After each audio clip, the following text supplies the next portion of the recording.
Hindi lang babae ang laging tama, minsan tama din yung mga lalaki. Actually, mas madalas kaming tama kaysa sa inyo. Kaso nga lang palagi kayong may tama sa ulo, kaya ang ending kayo ang tama tapos kami ang mali. Kung pwede nga lang tamaan kayo sa tuwing may tama ang ulo nyo, ginawa na namin.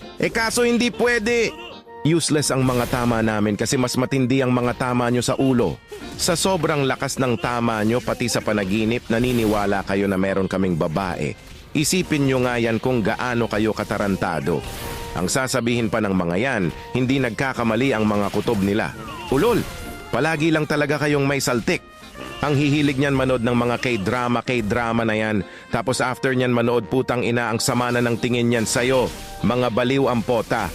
Alam nyo, isa lang naman ang dahilan kung bakit nag-i-stay pa rin kami kahit na ganyan ang mga ugali nyo. Ang kokilya. Baka sabihin nyo, grabe naman kayo, yan lang ba talaga ang habol nyo sa amin? Putang ina, mas grabe kayo para malaman nyo hindi sapat ang pag-ibig para magstay sa ugali nyo na parang squad base ng Black Bulls.